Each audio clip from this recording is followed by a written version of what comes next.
Shalom saudara-saudara yang dikasihi oleh Tuhan. Siapakah kita?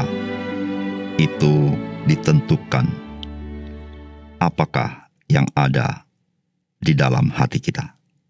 Salam jumpa dalam program Tuhan adalah Gembalaku. Saudara, dalamnya lautan dapat diukur, namun dalamnya hati manusia siapa yang dapat menduga?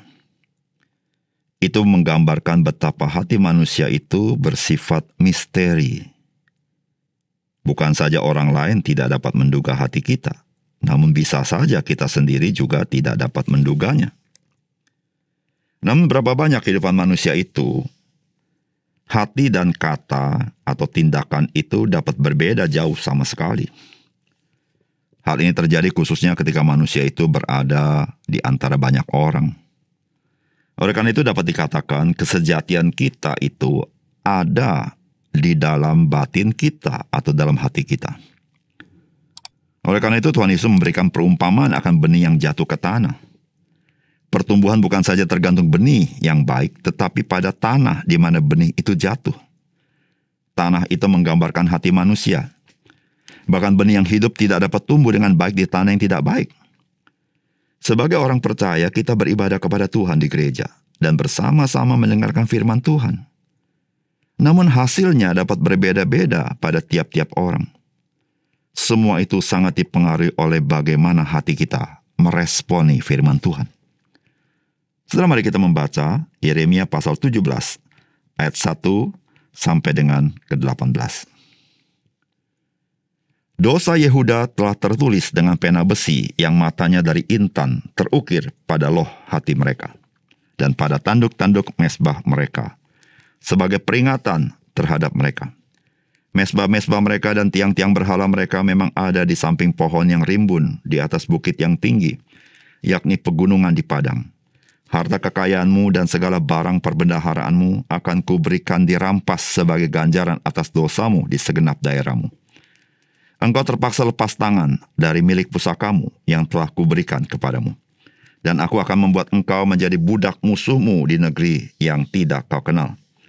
Sebab dalam murkaku api telah mencetus yang akan menyala untuk selama-lamanya. Beginilah firman Tuhan, terkutuklah orang yang mengandalkan manusia, yang mengandalkan kekuatannya sendiri dan hatinya menjauh daripada Tuhan. Ia akan seperti semak bulus di padang belantara. Ia tidak akan mengalami datangnya keadaan baik. Ia akan tinggal di tanah angus di padang gurun, di negeri padang asin yang tidak berpenduduk. Diberkatilah orang yang mengandalkan Tuhan, yang menaruh harapannya pada Tuhan. Ia akan seperti pohon yang ditanam di tepi air, yang merambatkan akar-akarnya ke tepi batang air, dan yang tidak mengalami datangnya panas terik, yang daunnya tetap hijau, yang tidak khawatir dalam tahun kering, dan yang tidak berhenti menghasilkan buah. Betapa liciknya hati, lebih licik daripada segala sesuatu.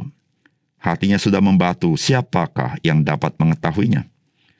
Aku, Tuhan, yang menyelidiki hati, yang menguji batin untuk memberi balasan kepada setiap orang setimpal dengan tingkah langkahnya, setimpal dengan hasil perbuatannya. Seperti ayam hutan yang mengerami yang tidak ditelurkannya, demikianlah orang yang menggaruk kekayaan secara tidak halal. Pada pertengahan usianya, ia akan kehilangan semuanya. Dan pada kesudahan usianya, ia terkenal sebagai seorang bebal. Tahta kemuliaan, luhur dari sejak semula, tempat bait kudus kita. Ya, pengharapan Israel, Tuhan. Semua orang yang meninggalkan engkau akan menjadi malu. Orang-orang menyimpang daripadamu akan dilenyapkan di negeri, sebab mereka telah meninggalkan sumber air yang hidup, yaitu Tuhan. Sembuhkanlah aku, ya Tuhan, maka aku akan sembuh. Selamatkanlah aku, maka aku akan selamat. Sebab engkaulah kepujianku. Sesungguhnya mereka berkata kepadaku, di manakah firman Tuhan itu? Biarlah ia sampai. Namun tidak pernah aku mendesak kepadamu untuk mendatangkan malapetaka.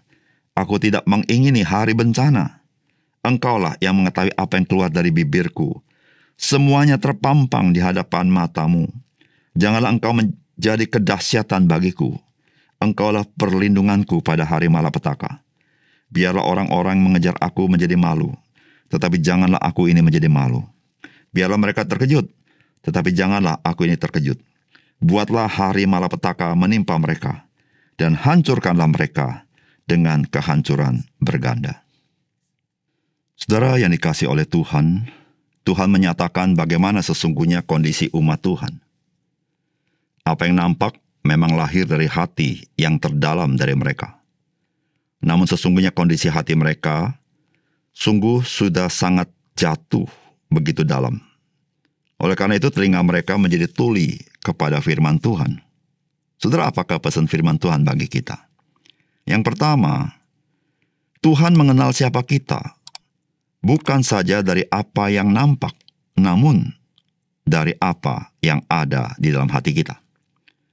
Saudara, firman Tuhan berkata demikian, betapa liciknya hati. Lebih licik daripada segala sesuatu, hatinya sudah membatu. Siapakah yang dapat mengetahuinya? Aku Tuhan yang menyelidiki hati, yang menguji batin untuk memberikan balasan kepada setiap orang setimpa dengan tingkah langkahnya, setimpa dengan hasil perbuatannya. Ayat 1 dan 2, dosa Yehuda telah tertulis dengan pena besi, yang matanya dari intan, terukir pada loh hati mereka, dan pada tanduk-tanduk mesbah mereka. Sebagai peringatan terhadap mereka, mesbah-mesbah mereka dan tiang-tiang berhala mereka memang ada di samping pohon yang rimbun, di atas bukit yang tinggi. Saudara yang dikasihi oleh Tuhan, dosa daripada umat Tuhan, Allah mengatakan, dosa Yehuda itu tertulis dengan pena besi yang matanya dari intan, dan itu terukir pada loh hati mereka, dan pada tanduk-tanduk mesbah mereka. Saudara, perkataan Tuhan ini sangat keras, bahwa dosa mereka itu sudah sebagai suatu dosa permanen. Bukan hanya kelihatan pada mesbah-mesbah yang mereka buat, tetapi itu tercetus dari hati mereka, yang dikatakan dosa mereka ditulis dengan pena besi dengan mata dari intan. Itu diukir dalam hati mereka. Saudara, Tuhan bukan saja melihat apa yang mereka lakukan dengan mesbah-mesbah mereka, tetapi Tuhan melihat hati mereka. Di situ Tuhan katakan betapa liciknya hati, siapa yang bisa tahu? Betapa hati sudah membatu, siapa yang dapat mengetahuinya? Tetapi Tuhan berkata, Aku Tuhan yang melihat hati dan menguji batin, untuk memberikan balasan kepada setiap orang setimpa dengan tingkah langkahnya, setimpa dengan hasil perbuatannya. Saudara, dari sini kita tahu, hasil perbuatan itu lahir dari hati manusia. Ketika hati manusia itu sudah terpatri dosa-dosa itu, bagaikan pena besi yang menuliskannya di atas loh hati dengan mata intan. Saudara, maka manusia tidak bisa lari. Apa yang dia perbuat semata-mata hanya hal yang tidak berkenan kepada Tuhan. Saudara, sebagai orang percaya, Tuhan sudah menyucikan hati kita oleh darahnya yang kudus. Tuhan sudah menyucikan hati kita oleh pekerjaan Roh Kudus dan oleh firman-Nya. Saudara, mari kita menjaga hati kita sedemikian, karena dari dalam hati kita itu terpancar kehidupan kita itu. Saudara, memelihara hati tidak dapat kita lakukan dengan kekuatan kita dan hikmat kita, tetapi kita hanya dapat melakukan dengan kita senantiasa dekat dengan Tuhan, bercermin dengan firman Tuhan, hidup dipenuhi Roh Kudus. Dan saudara, kita perlu ingat, Tuhan mengenal siapa kita, bukan saja dari apa yang kita lakukan, namun apa yang ada dalam hati kita. Saudara, kita mohon kepada Tuhan. Tuhan menelisik hati kita dan menyucikan hati kita, supaya di dalam hati kita, Kristus yang bertahta, dan kita mengasihi Dia dengan segenap hati kita, segenap kekuatan kita, segenap jiwa kita, dan segenap akal budi kita. Yang kedua, saudara, tidak mengandalkan Tuhan itu dihasilkan dari hati yang tidak percaya kepada Tuhan. Saudara, firman Tuhan berkata begini, beginilah firman Tuhan, terkutuklah orang yang mengandalkan manusia, yang mengandalkan kekuatannya sendiri, dan hatinya menjauh daripada Tuhan. Ia akan seperti semak bulus di padang belantara. Ia tidak akan mengalami datangnya keadaan baik. Ia akan tinggal di tanah angus, di padang gurun, di negeri padang asin yang tidak berpenduduk. Diberkatilah orang yang mengandalkan Tuhan, yang menaruh harapannya pada Tuhan. Ia akan seperti pohon yang ditanam di tepi air, yang merambatkan akar-akarnya ke tepi batang air, dan yang tidak mengalami datangnya panas terik, yang daunnya tetap hijau, yang tidak khawatir dalam tahun kering, dan yang tidak berhenti menghasilkan buah. Ayat 15-16. Sesungguhnya mereka berkata kepadaku, di manakah firman Tuhan itu? Biarlah ia sampai. Namun tidak pernah aku mendesak kepadamu untuk mendatangkan malapetaka. Aku tidak mengingini hari bencana. Engkaulah yang mengetahui apa yang keluar dari bibirku. Semuanya terpampang di hadapan matamu. Saudara, mengapa orang-orang Israel atau orang Yehuda, umat Tuhan, tidak lagi mengandalkan Tuhan? Saudara, Alkitab mengatakan bagaimana mereka bersikap kepada Tuhan. Mereka berkata, di manakah firman Tuhan itu? Biarlah ia sampai. Saudara, perkataan ini adalah perkataan daripada umat Tuhan yang tidak percaya kepada Tuhan. Tidak percaya kepada firman Tuhan. Saudara, orang-orang yang hati tidak percaya kepada Tuhan tidak pernah akan menaruh andalannya kepada Tuhan. Saudara, itu dikatakan oleh Tuhan. Terkutuklah orang yang mengandalkan manusia, yang mengandalkan kekuatannya sendiri. Saudara, orang-orang yang mengandalkan manusia, itu akan nyata ketika dia mengandalkan segala sesuatu yang lain, tetapi tidak mengandalkan Tuhan. Dan Alkitab kasih tahu bahwa orang-orang seperti ini dikatakan hatinya menjauh daripada Tuhan, yaitu tidak percaya kepada Tuhan. Tetapi berbeda sekali dengan orang-orang yang mengandalkan Tuhan. Mereka itu menaruh harapannya kepada Tuhan. Saudara, menaruh harapan kepada Tuhan itu berbicara hatinya kepada Tuhan. Melekatkan hatinya kepada Tuhan. Saudara, ekspresi dari hati yang tidak percaya kepada Tuhan adalah tidak mengandalkan Tuhan.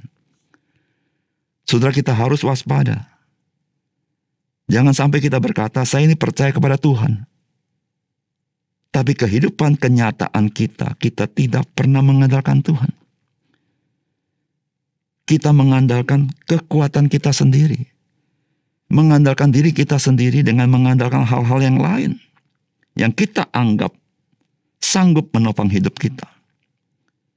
Saudara, ingatlah. Tidak mengandalkan Tuhan itu hasil daripada hati yang tidak percaya kepada Tuhan. Ketika kita percaya kepada Tuhan, kepada kuasanya, kepada kasihnya, kepada kebaikannya, kepada kemurahannya, kepada penyertaannya, maka kita tidak bisa tidak. Kita pasti mengandalkan Tuhan dalam hidup kita. Saudara, sudahkah saudara menjadi orang yang mengandalkan Tuhan dalam hidup ini? Saudara, mari kita andalkan Tuhan dalam hidup kita. Karena dialah Tuhan yang berkuasa atas segala sesuatu. Dan daripadanya lah segala sesuatu yang baik yang kita nikmati dalam hidup ini. Mari kita berdoa. Bapa surga, terima kasih untuk kebenaran firman Tuhan. Biarlah firman-Mu menolong kami. Supaya kami mengenal siapakah kami, mengenal hati kami. Supaya kami boleh hidup sebagaimana Tuhan inginkan. Tuhan yang mengerti hati kami, Tuhan yang menguduskannya. Terima kasih Tuhan. Dalam nama Tuhan Yesus kami berdoa. Amin.